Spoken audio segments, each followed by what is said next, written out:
I work remotely, so I spend all of my time around people who have a similar lifestyle as me, similar age group, similar educational background. And that can be very, very isolating because while those are my coworkers, I actually don't interact in person socially on a day-to-day basis with new people. And I used to work in preschools, right? And I really missed being around young people.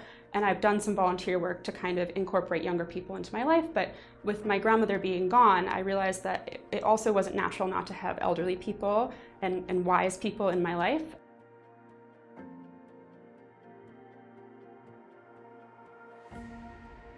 The Friendly Visitor program matches volunteers with seniors, and then they go visit them and do activities with them, maybe take them to lunch to help with social support and decreasing isolation in our senior community. I filled out an application and then they started kind of doing a potential matches situation where they looked at all of the people that might need special visitors or friends or somebody who could take them to activities and listened to who I was and what about my life I found was the most fulfilling and tried to match up the two sides and find a perfect candidate for me.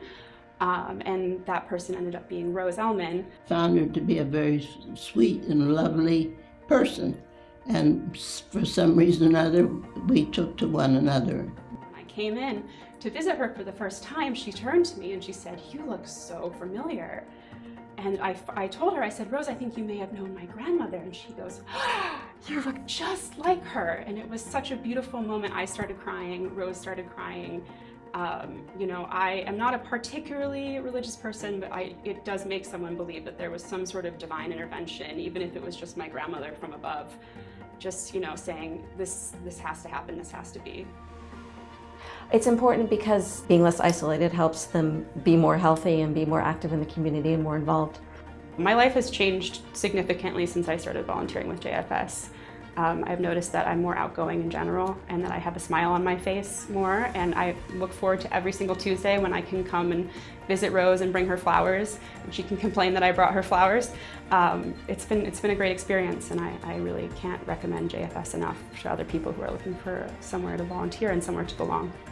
She brings joy to me, and she brings me flowers, and she brought me a bagel and cream cheese and an apple.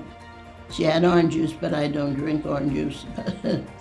I can't speak for Rose, what she's thinking, I don't know, but I do know that when we see each other, we get very excited, and it's a very emotional experience for both of us. Even if we're just doing something normal, like looking through pictures, it just activates a whole different part of my life, and it really reminds me of my culture and where I came from, and I can assume that it does the same for her when she has the opportunity to talk to a younger person about what Judaism means to her and life experience and family and all those things.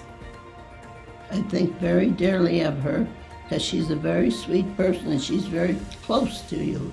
She reminds me of Helen in a lot of ways because Helen was always close to me too. It's important to support our seniors because they encompass a wide range of experiences. Some of them born in Columbus, lived in Columbus their whole life. Some of them are survivors of Nazi persecution. I think the Friendly Visitor program makes both the volunteers and our seniors feel connected, feel a bigger part of the community, and feel a sense of purpose.